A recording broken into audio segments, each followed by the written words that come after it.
이 요한계시록 4장, 5장, 6장 세 장을 좀 설명하면서 설교하려고 합니다. 그런데 이 세 장에서 가장 핵심적인 단어가 있는데 세 개지요. 4장에는 보좌, 그 다음에 5장 지금 읽었는데 여기는 어린 양, 그 다음에 이제 6장에는 두루마리, 그게 이제 그 심판에 관한 말씀이 이렇게 나옵니다.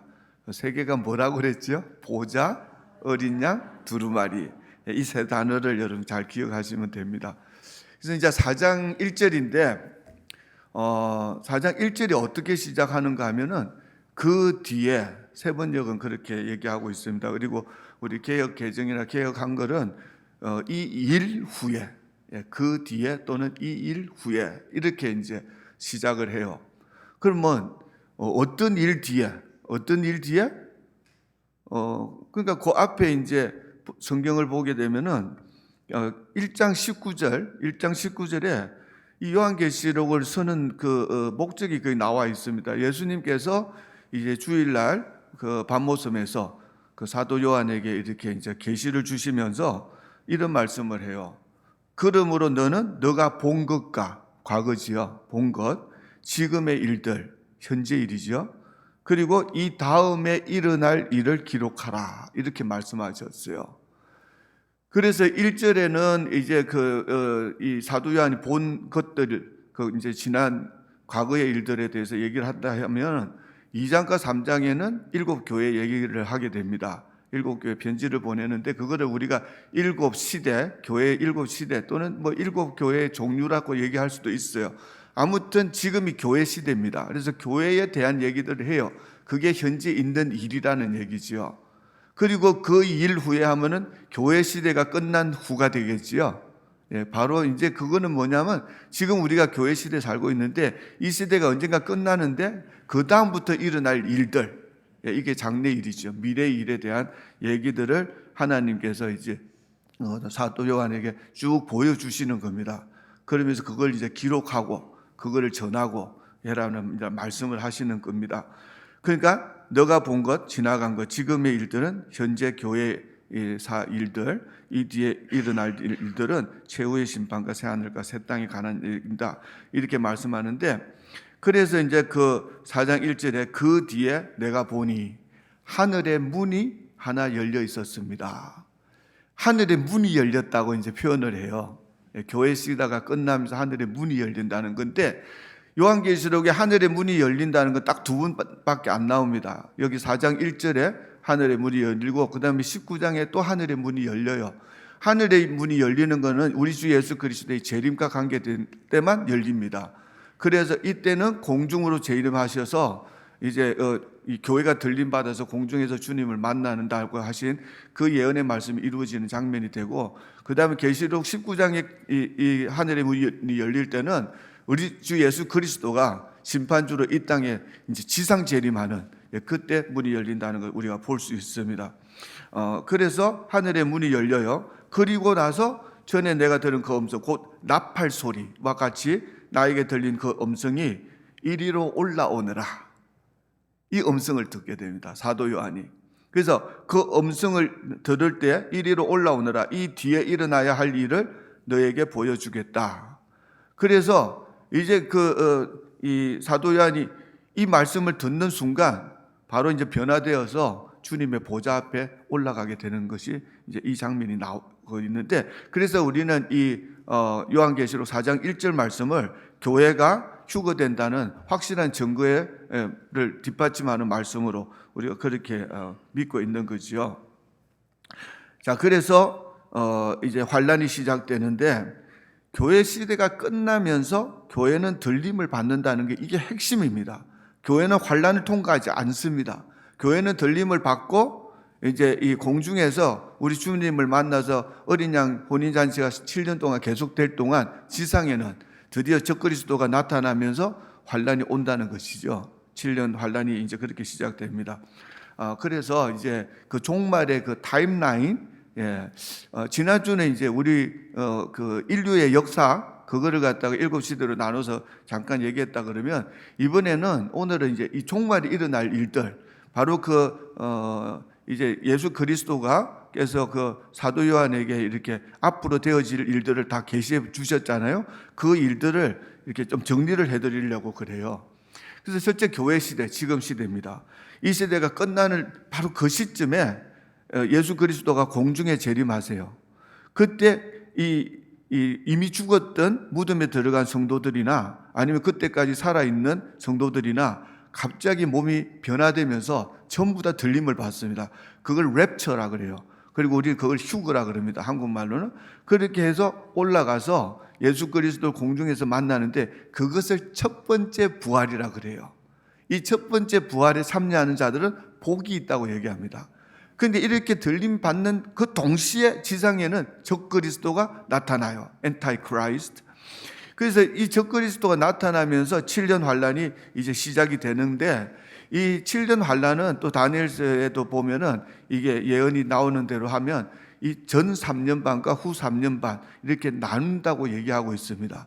아무튼 그렇게 해서 7년 환란이 끝나는 시점에 예수 그리스도가 지상에 재림을 하세요. 그 성도들과 함께 지상에 재림하시고 이 7년 환란을 통과한 유대인들과 다 이제 합치게 되는데 그때 아마겟돈 전쟁이 있습니다. 그래가지고 예수 그리스도가 그때 승리하시면서 지상에 재림하는데 감람산에 재림하신다 그랬지요. 저는 그것도 문자적으로 믿습니다. 그렇게 하실 거라고. 그때 이제 사탄을 잡아가지고 무저갱에 던져놓고 가두세요.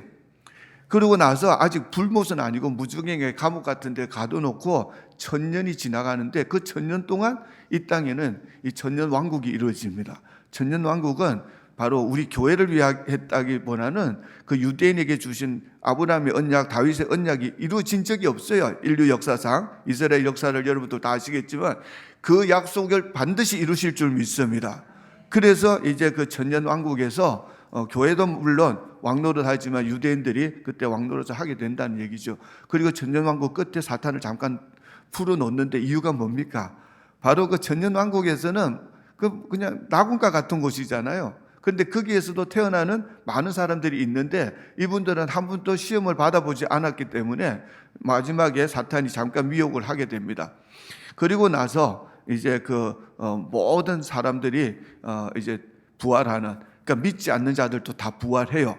그걸 우리는 두 번째 부활이라고 하는데 두 번째 부활하는 사람들은 뭐냐 그러면 구원받는 사람들이 아니고 이제 영원한 불못으로 던져질 사람들입니다.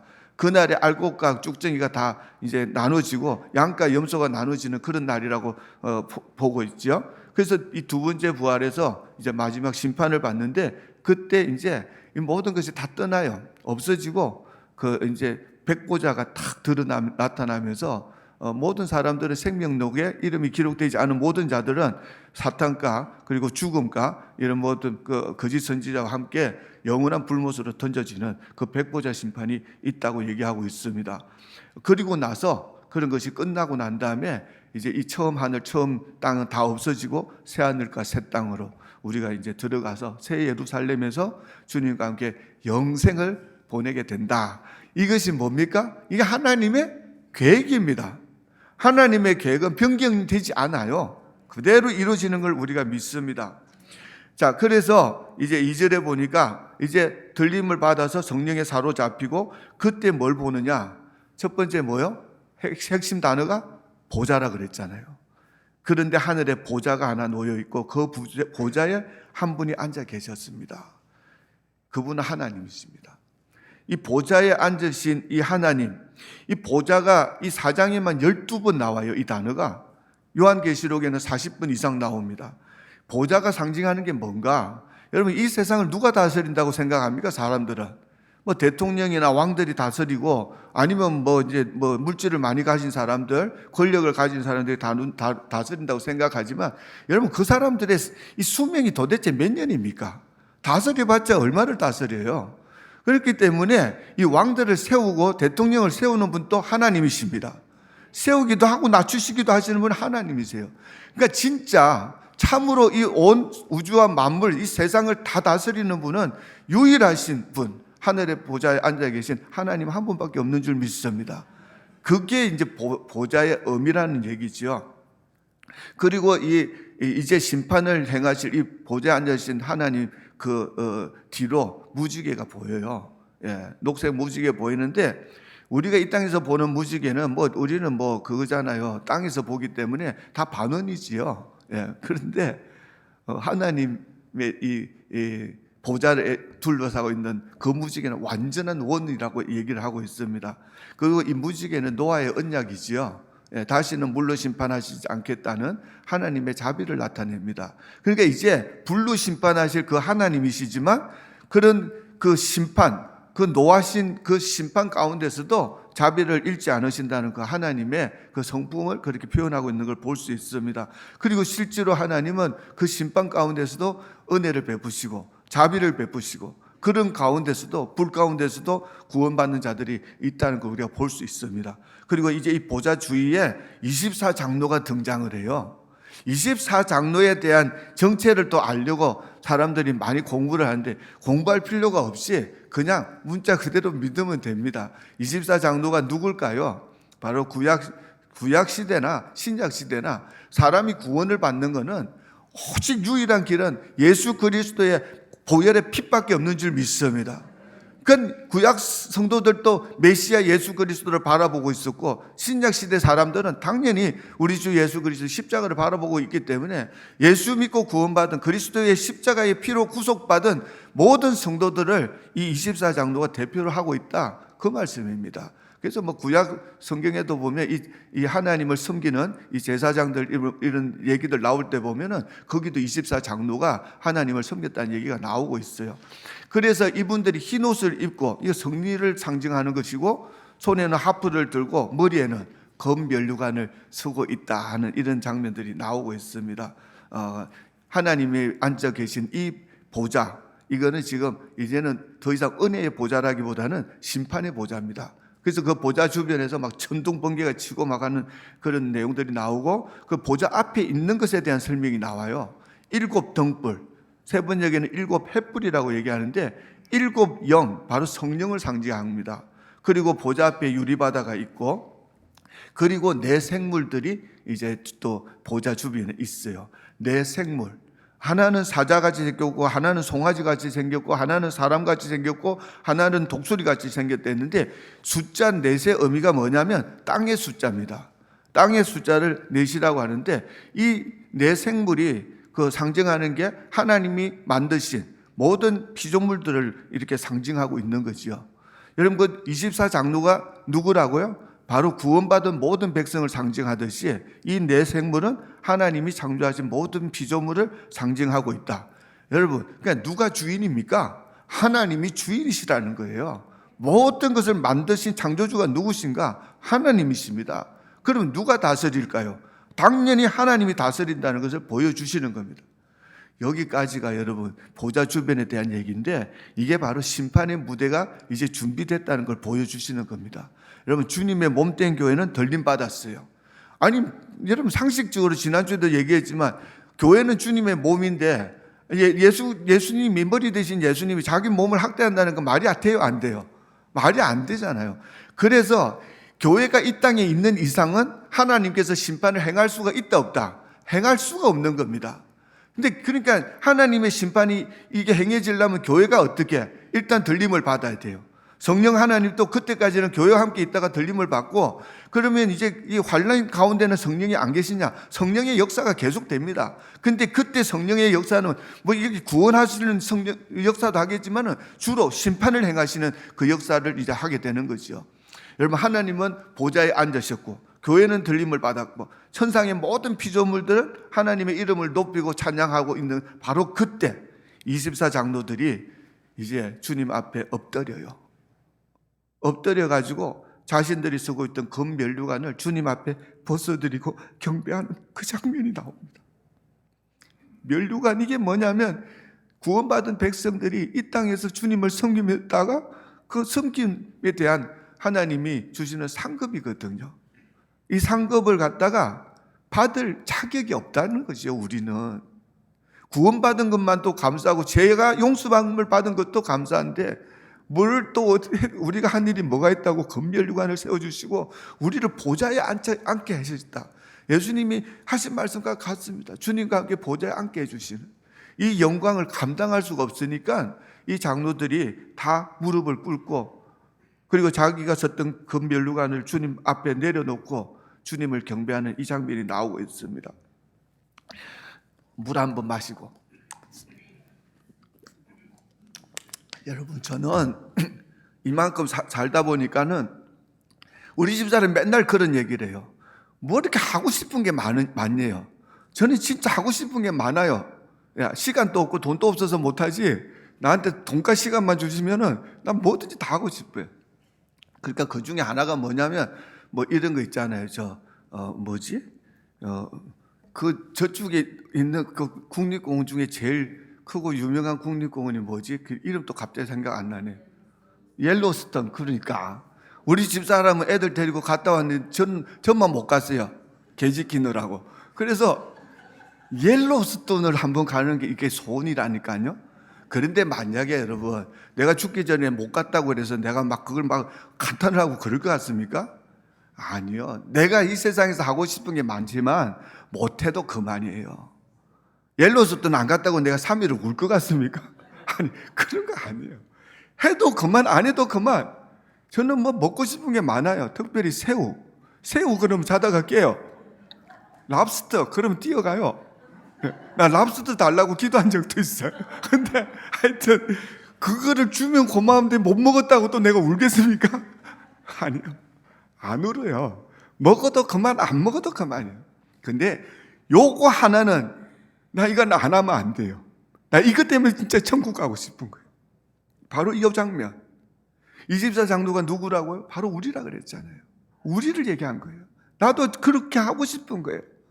주님 앞에서 보좌에 앉혀주셨는데, 금밀루가 세워주셨는데, 그날에 내가 그 보좌에 선 자리에서 무릎 꿇고 내게 세워준 금밀루가 주님 발 앞에 내려놓고 주님을 경배하고 싶은 거예요. 그게 나의 간절한 소원. 이 소원만큼은 내가 취소 안 합니다. 이것만큼은 내가 포기하지 않을 거예요. 그래서 천국 가고 싶은 거예요. 여러분께서는 똑같은 소원을 가진 줄 믿습니다. 왜 그러냐면요, 하나님의 이 피조물인, 그 중에서도 인간은 하나님의 영광, 아버지를 예배하기 위해서 창조하신 줄 믿습니다. 모든 만들어진 것은 만들어진 목적대로 살 때 가장 행복한 줄 믿습니다. 그러니까 우리는 천국에서 뭘 하냐? 정말 진짜 예배를 드리는 거야. 예배 받으시기에 합당하신 하나님 앞에. 자, 그렇게 한 다음에 이제 4장이 끝나요. 보좌에 대한 얘기가 끝나고 5장이 이제 시작되는데, 5장에서는 뭐가 등장하는가? 이제 두루마리를 푸시기에 합당하신 어린 양 예수에 관한 말씀이 이제 드디어 나오는데, 여러분 5장 1절에서 5절까지 제가 읽어 드릴게요. 이건 뭐 그냥 읽는 게 나을 것 같습니다. 예, 읽는 게. 나는 또, 이제 사도 요한이 이렇게 쓴 거예요. 그 보좌에 앉아 계신 분이 오른손에 두루마리 하나를 들고 계신 것을 보았습니다. 그 두루마리는 안팎으로 글이 적혀 있고 7인을 찍어 봉하여 놓은 것입니다. 내가 보니 힘센 천사가 큰 소리로 이 봉인을 떼고 두루마리를 펴기에 합당한 사람이 누구인가 하고 외쳤습니다. 3절에 그러나 두루마리를 펴거나 그것을 볼 수 있는 이는 하늘에도 없고 땅 위에도 없고 땅 아래도 없었습니다. 4절 이 두루마리를 펴거나 볼 자격이 있는 이가 하나도 보이지 않으므로 나는 슬피 울었습니다. 사도 요한이 울었어요. 그때 5절에 그런데 장로들 가운데서 하나가, 24 장로 중에 하나가 나에게 울지 마십시오. 유다 지파에서 난 사자 곧 다윗의 뿌리가 승리하였으니 그가 이 7 봉인을 떼고 이 두루마리를 펼 수 있습니다 하고 말하였습니다. 누구라고요? 유다 지파에서 난 사자. 예수 그리스도는 두 가지로 표현돼요. 유다 지파에서 난 사자, 라이언. 또 한편으로는 우리를 위해서 속량하고 죽어주신 하나님의 어린 양. 사자이면서 동시에 어린 양으로 이렇게 표현되고 있는 걸 우리가 볼 수 있습니다. 여러분, 이 두루마리가 7인으로 찍어 나가지고, 그 당시 법이에요. 그 당시에는 이런 책이 없습니다. 전부 다 두루마리거든요. 근데 특별히 두루마리의 안팎으로 글을 쓰고 그걸 7인으로 했다. 언제 그렇게 했을까요? 그 로마의 그 식민지였지만은 그 역사를 보니까는 이거는요, 유언장이에요. 유산에 관계된 유언장을 썼을 때에 그렇게 7인을 쳐가지고 누구만 열 수 있습니까? 상속자, 당사자만 열 수가 있었대요. 그러니까는 이 일곱 인도신 이거를 갖다가 열 수 있는 자가 안 보여서 울었더니 누가? 바로 어린 양 예수 그리스도 한 분만이 이거를 열 수 있다. 이게 히브리서 1장 2절 3절 보니까 이 말씀이 이미 나와 있습니다. 이 마지막 날에는 아들을 통하여 우리에게 말씀하셨습니다. 하나님께서는 이 아들을 만물의 상속자로 세우셨습니다. 예수가 그 피로 사셨기 때문이에요. 만물의 상속자로 세우셨습니다. 그를 통하여 온 세상을 지으신 겁니다. 이 예수는 온 우주 만물, 보이는 것과 보이지 않는 모든 것의 창조자이십니다. 이 안팎으로 서여 있단 말은 더 이상 더하거나 빼거나 고칠 수 없다. 하나님의 심판은 이미 결정되었어요. 하나님의 심판을 갖다가 취소하거나 변경하신다. 그러지 않는다는 것을 여기 분명히 말씀하신 겁니다. 그 다음에 이제 6절부터 이렇게 또 보니까 이제 또 사도 요한이 이제 보는 거죠. 그 보좌와 내 생물과 장로들 가운데 이번에는 어린 양이 드디어 등장합니다. 어린 양이 하나 서 있는 것을 보았는데 그 어린 양은 죽임을 당한 것과 같았다. 어린 양인데 한번 죽었던 것 같이 이렇게 보인다는 얘기가 나오는데, 여러분 계시록에 어린 양이란 단어가 29번 나오고 있습니다. 성경 66권이 사실은 이 어린 양에 관한 얘기라고 말해도 돼요. 성경 66권은 무슨 얘기냐면은 어린 양을 찾는 것에 관한 얘기다. 이렇게 이제 이해를 해도 되는데, 예를 들면 창세기 22장 7절에 이런 얘기가 나옵니다. 하나님이 아브라함 보고 이삭을 갖다 바치라고 그랬어요. 모리아산에 가서. 모리아산이 예루살렘 성전이 선 곳이에요. 솔로몬 성전이 선 곳이기도 하고. 그런데 이제 가는데 아브라함이 이제 하나님 명령을 듣고 이삭을 데리고 가요. 근데 이삭이 따라가다 보니까는 이상한 걸 느꼈어요. 뭐냐니까는 불씨를 갖고 가야 돼요. 그때는 성냥이나 라이트 없으니까 집에서부터 불씨를 갖고 갔나 봐요. 그 불씨를 갖고 가고 그 다음에는 나무 장작도 갖고 가네. 근데 뭐가 없어요?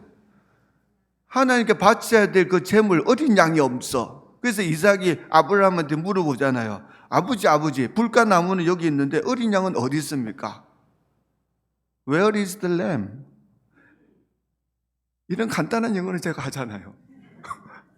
어린 양이 어딨냐 말. 근데 여러분 인류 역사상 가장 큰 질문이 이거예요. 어린 양이 어디 있습니까? 아브라함이 지혜롭게 대답합니다. 뭐라고 대답하셨죠? 하나님이 예비하실 것이다. 여호와 이레. 하나님 예비하신다. 그런데 아브라함이 BC 2000년 사람이에요. 이 하나님, 이 어린 양이 어디 있는가 하는 그 이삭의 질문에 2000년 후에 세례 요한이 대답합니다. 세례 요한이 제자들하고 있는데 바로 그 예수 그리스도가 지나가는 걸 본 거예요. 그 예수를 가리키면서 뭐라 그랬습니까? 보라 하나님의 어린 양이로다. 2000년 만에 답이 나왔어요. 그리고 또 시간이 지나가고 있는데 지금 또 2000년이 지나갔지요 벌써.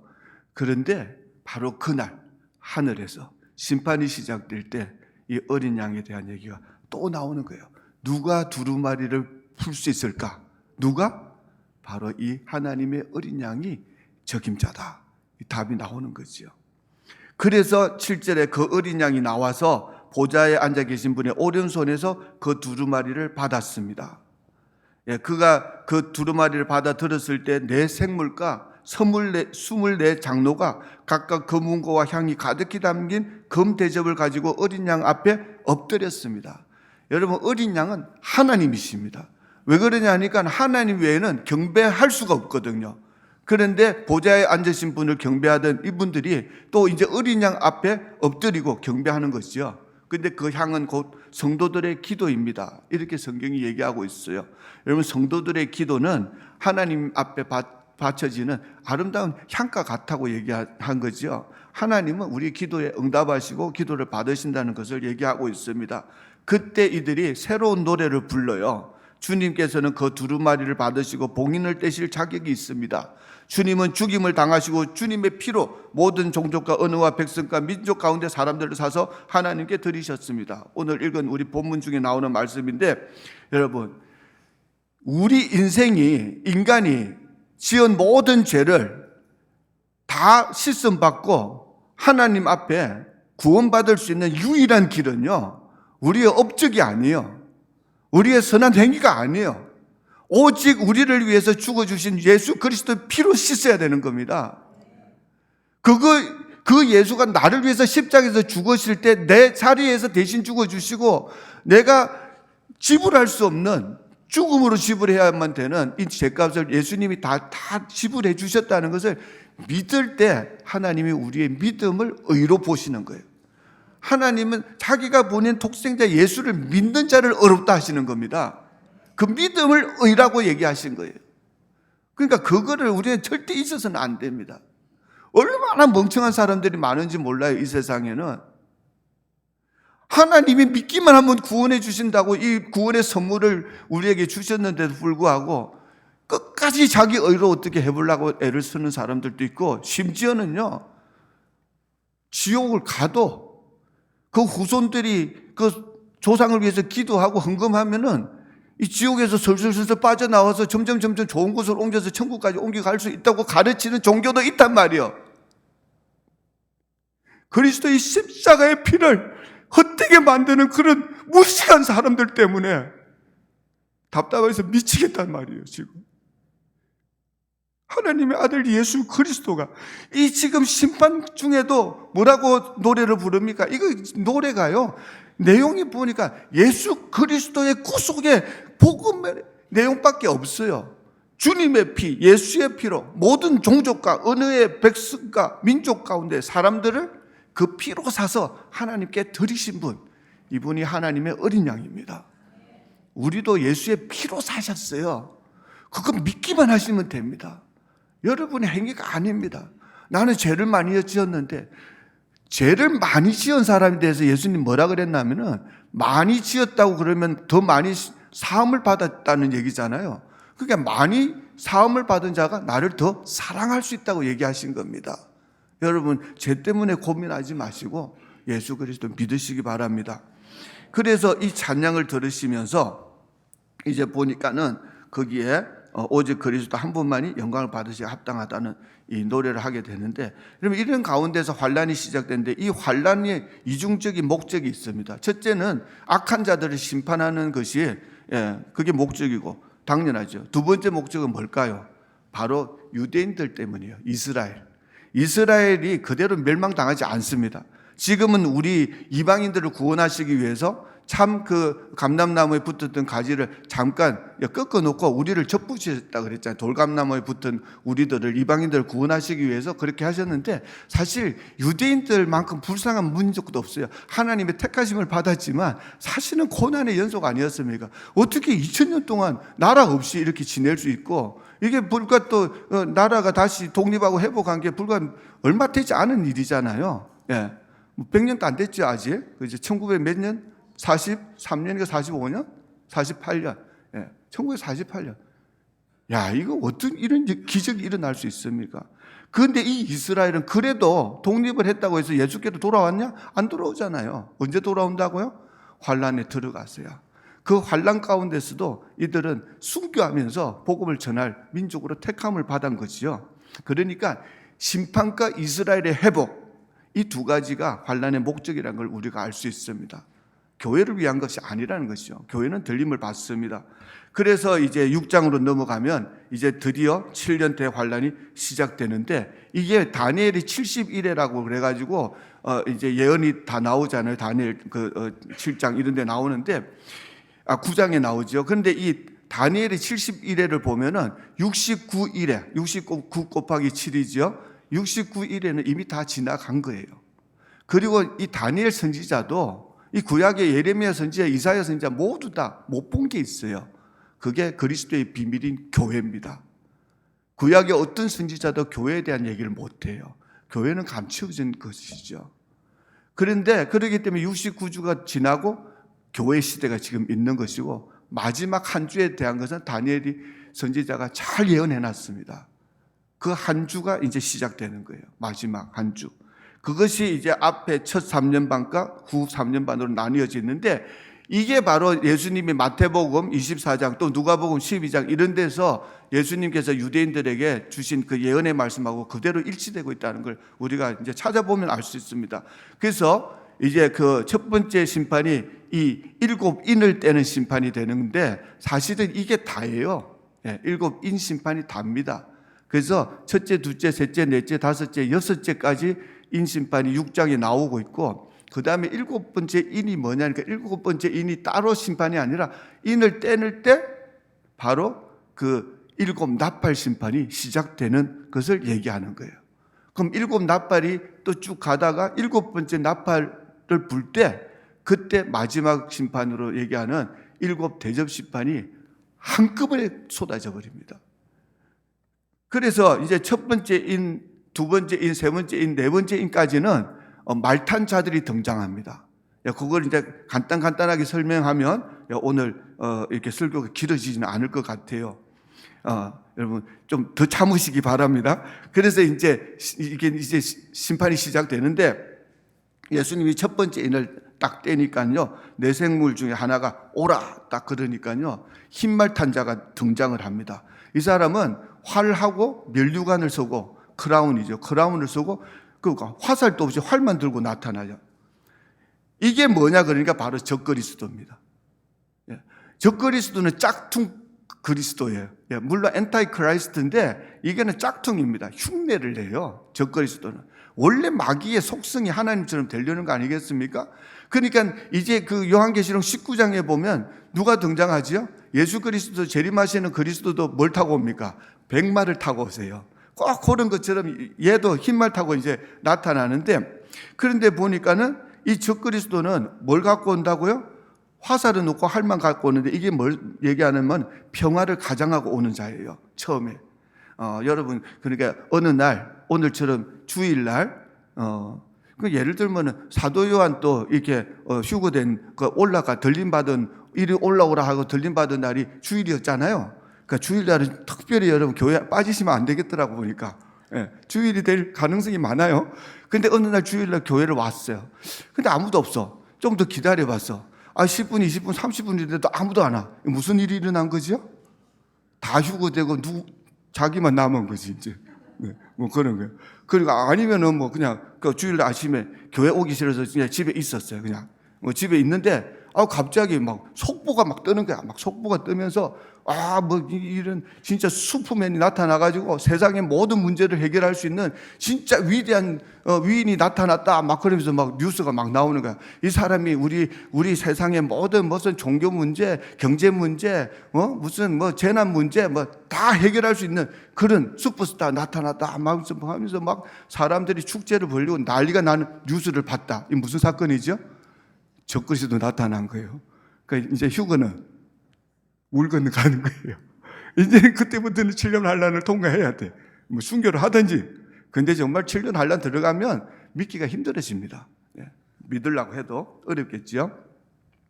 이제 그때 이런 적그리스도가 나타나게 되는데, 여러분 지금 제가 우리 교회도 보면 그 프로그래머들이 있어요. 근데 일부 예배 오시는 분은 정말 굉장히 좀 유능한 분입니다. 프로그래머로. 그래서 그분한테도 내가 물어봤어요. 오늘 일부 예배 마치고도 물어봤어요.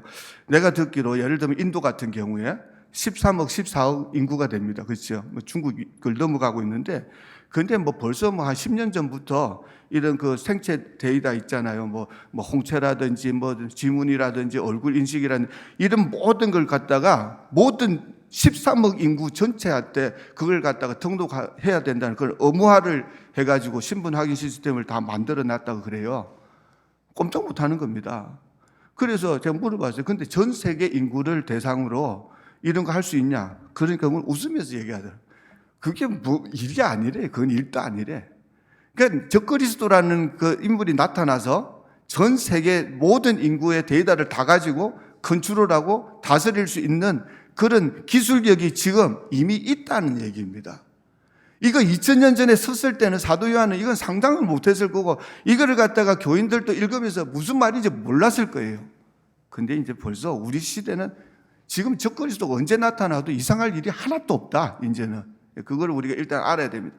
그 다음에 두 번째 인을 띄니까 이번에 붉은 말을 탄 자가 나타나는데, 첫 번째 그래도 적거리에서도 평화적으로 나타났지만 이건 속이는 놈인데, 두 번째는 아예 큰 검을 받고 나와요. 큰 검을 갖고, 이게 큰 칼을 갖고 나오게 되는데, 이건 전쟁을 상징하는 사람인데, 평화는 오래 가지 못하고 결국은 이제 적거리에서도 본색을 드러내고 그렇게 된다는 거죠. 붉은 말, 붉은 용, 붉은 짐승, 이런 것이 이제 계시록에 나옵니다. 근데 이런 모든 것도 하나님이 계획을 하신 거예요. 예언되어 있는 것이고, 하나님이 주관하시고 섭리하시고 있는 가운데 전쟁이 시작되는데, 이제 이때 전쟁이 시작되면 종말까지 예수님이 재림하시는, 지상 재림하실 때까지 전쟁이 멈추지 않는다는 걸 우리가 볼 수 있습니다. 그리고 세 번째 인을 뗄 때 검은 말 탄 자가 나타나는데 손에 저울을 갖고 있어요. 이게 뭘 얘기하냐면, 전쟁과 같이 오는 게 뭡니까? 그게 기근입니다. 그러니까 먹을 게 없게 되지요. 전쟁이 길어지니까 누가 농사를 합니까? 그리고 이제 하여튼 자연재해도 있고 해서 기근과 전쟁은 보통 함께 일어나는데, 먹을 음식이 없다 보니까 어떻게 되느냐? 성경에 보니까 한 데나리온에 밀 한 대, 또 한 데나리온에 보리 석 대, 이런 말이 나와요. 그러니까 한 데나리온은 한 사람의 그 하루 그 노동값입니다. 그러니까 하루 종일 노동해서 받은 돈으로 뭘 살 수 있다? 밀 한 대, 1리터. 그거 사는 거예요. 그러니까 얼마나 힘들겠습니까? 먹을 게 없는데. 그런데 또 웃기는 얘기가 있어요.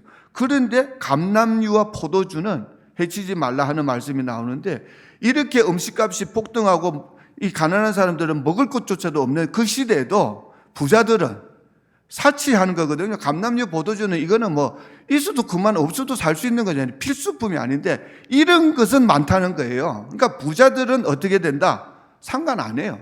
여러분, 지금 이 세상도 빈익빈 부익부입니까? 아닙니까? 부자들은 점점 부자가 되고 가난한 사람은 점점 가난하다 했는데, 이 종말에 들어가면 이 차이가 더 벌어진다는 것을 얘기하고 있습니다. 살기가 힘들어지겠죠? 네 번째 인을 때릴 때, 이거는 색깔이 청황색. 청황색은 성경에서 얘기하는 거는 문둥병자들의 색깔입니다. 청황색. 근데 이름이 나와요. 이름이 유일하게 여기 나오는데, 이름이 사망이라고 그랬어요. 사망. 그리고 죽음이 뒤를 따르고 있다 그랬어요. 이 자를. 그때 이 네 번째 인을 뗄 때 나타난 이 청황색 말탄 자로 인해 가지고, 이 성경에 그대로 얘기하면 지구상에 있는 사람들의 4분의 1이 죽는다는 얘기를 하고 있습니다. 얼마나 처참할까? 전쟁, 기근, 그리고 전염병, 자연재해로 이렇게 죽어가는데, 여러분, 이 전염병으로 그렇게 수많은 사람이 죽을 수 있을까? 우리는 잘 몰랐겠지요. 팬데믹이 오니까 조금 이해가 되지요. 정말 그때도 하나님의 은혜로 끝나지 않을 것 같은 그 팬데믹이 한 2, 3년 만에 그래도 끝나고 정리가 됐지만, 지금 얼마나 불안한 세상인지 모릅니다. 그런데 여러분, 인구 4분의 1을 죽이는 거, 이거 우리는 지금 상상이 잘 못하겠지만, 여러분, 이게 가능한 얘기예요? 안 가능한 얘기예요? 지금 우리 인류가 갖고 있는 그런 무기들만 사용한다 해도 이건 충분히 가능한 얘기입니다. 그리고 다섯째 인을 뗄 때, 이제 네 명의 말탄자 사건이 끝나고 난 다음에 다섯째 인을 뗄 때는 순교자들의 부르짖음이 이제 들려옵니다. 환란 시기에도 많은 순교자들이 나온다는 얘기는, 그 환란 시기에 이제 많은 사람들이 예수를 믿고 구원받는데, 그때는 어떻게 되는 거죠? 지금은 누구든지 예수를 믿기만 하면 구원을 받고, 그는 그냥 마음으로 믿고 입으로 시인하고 또 예수 이름으로 침례받고 얼마든지 제자 훈련하고 할 수 있지만, 그때는 예수를 믿기 위해서는 어떻게 될까요? 목숨을 거는 수밖에 없는 겁니다. 근데 이들이 나중에 이제 부활해서 천년왕국에 들어가서 주와 함께 다스리게 된다는 걸 알 수 있는데, 여섯째 인은 세상의 혼돈이라고 그랬어요. 케이오스. 완전히 세상이 엉망진창이 돼요. 큰 지진들이 막 계속 일어나고 하늘의 별들이 떨어지질 않나. 아니, 얼마나 그런 환란이 심하면 섬들이 제자리에서 떠난다, 섬들이 막 옮겨지는 이런 엄청난 재난에 대한 얘기가 나오고 있는데, 여러분, 지금 또 보면 여러분, 예를 들면 LA에 지금 큰 화재가 있었잖아요. 우리 그 뉴스 보면서 야, 이거 도대체 어떻게 하나 막 걱정들 했지 않아요? 근데 지금은 뉴스에도 잘 안 나옵니다. 그리고 뉴스에 이제 조금 나오는 걸 봤는데요. 그렇게 재난이 있어서도 지금 뭐 합니까? 다시 또 빌드업하고 있어요. 다시 또 뭐 재건축하고 뭐 그렇게 인간은 그렇게 다들 살아가고 있어요. 하와이도 뭐 그쪽에 뭐 불이 엄청 났지만 그 지금 누가 그걸 또 걱정합니까? 그 또 다시 또 짓고 그래요. 왜 그러냐 하면은 외부에서 항상 도울 수 있어요. 지금 우리 지상에서 일어나는 어떤 환란도 외부에서 도와줄 수 있어요. 근데 보니까 진짜 이거는 외부에서도 못 도와주는 재난이 있어요. 뭘까요? 핵전쟁입니다. 핵이 터졌으면 거기에 지금 갇힌 사람들을 혹시 생존했다 해도 누가 가서 도울 수 있으며 그걸 어떻게 재건할 수 있겠냐 말이죠. 체르노빌 사건 여러분 다 아시죠? 체르노빌. 아직도 거기는 사람이 살 수가 없고 가까이 가지도 못합니다. 그러니까 이런 일들 하나님께서 작정하시면 세상을 심판하시는 것, 뭐 인류의 4분의 1이 없어지는 것, 이런 것은 사실 그건 문제가 아니죠. 제가 옐로우스톤 얘기를 잠깐 했지만은 옐로우스톤 빨리 가고 싶은 게 저기 터지기 전에 가고 싶고 그런 거 있잖아요. 전 세계에서도 가장 위험한 지역이 옐로우스톤이래요. 그거 터지면요, 그거는 슈퍼 그 볼케이노 뭐 이런 시스템이라서 그거 터지면 미국 전체가 다 없어질 수도 있는 어마어마한 진짜 지구 전체의 재난이죠. 그런 걸 우리가 지금 좋다고 가서 보고 있는 거예요, 지금. 예. 그러니까 하나님이 뭐 때문에 참으신다? 교회가 있어서 참고 계시는 거예요. 교회가 없고 난 다음에는 정말 어떤 상황이 일어날지 아무도 모릅니다. 예. 그리고 이때는 보니까요, 사람들이 얼마나 강팍해지는지 이게 하나님의 심판인지 알아요, 몰라요? 안다고 얘기하고 있어요. 안다고. 어린 양이 진노다 이걸 알아요. 그런데 계속 굴러 숨기만 하고 회개를 전혀 안 합니다. 이게 사람, 이 죄인, 이 악한 죄인들의 특성이라는 거예요. 매를 맞으면서도 더 강팍해지는, 우리는 이런 속성들을 갖고 있는데 이런 우리들을 성령님이 감동시켜 주시고 감화시켜 주시고 회개의 영을 주셔가지고 죄인은 그 깨닫게 해주시고 하나님 앞에서 회개하고 돌아오게 해주신 거, 이게 여러분들 무슨 잘나서 그런 것 같아요. 여러분이 똑똑해서 그런 것 같아요. 전적인 하나님의 은혜입니다. 하나님의 영이 역사하지 않았으면 우리 중에 단 한 사람도 하나님을 알 자도 없고 믿을 자도 없고 회개할 자가 회개 이룰 수가 없어요. 그러니까 환란에 들어가서 믿지 불가능하다는 얘기를 하고 있는 겁니다. 이 사람들이 막 왕이든 고관이든 장군이든 부자들이든 세도가든 노예나 자유인 다 마찬가지예요. 회개하지 않고 점점 더 강팍해진다고 이렇게 얘기하고 있습니다. 이렇게 이제 첫 3년 반이 지나간 거예요. 6인이 이제 끝났습니다. 근데 7째 인을 뗄 때야 7 나팔 심판이 시작된다 그랬잖아요. 이 3년 반은 지금 말씀드린 이 3년 반의 환란은 예고편에 불과합니다. 후 3년 반에 일어나는 게 진짜 환란이에요. 그러니까 환란의 구조를 다시 한번 말씀드리면 7인을 떼는데 6째 인까지 떼고 7째 인을 뗄 때 7 나팔 심판이 시작되고, 이 6째 나팔까지 이 환란이 있은 다음에 7번째 나팔을 불 때 7 대접 심판이 한꺼번에 부어져서 이제 세상의 그 환란이 끝을 맺는 그런 구조로 되어 있다는 것을 우리 한번 생각하셔야 됩니다. 이 말씀을 주님께서 계시해 주셨고 이걸 기록하라 하셨고 이거를 전해라고 하셨기 때문에 저도 이 말씀을 전했는데, 여러분 두려워하라고 전한 게 아닙니다. 진짜 중요한 얘기는 뭐죠? 예수 믿었기 때문에, 그리스도의 몸된 교회가 됐기 때문에 우리는 이렇게 준비된 이 진노의 잔을 마시지 않아도 된다는 걸 말씀드린 거예요. 그러니까 우리가 감사하고 그렇게 감사하는 믿음의 생활을 하자는 얘기를 드린 것 뿐입니다.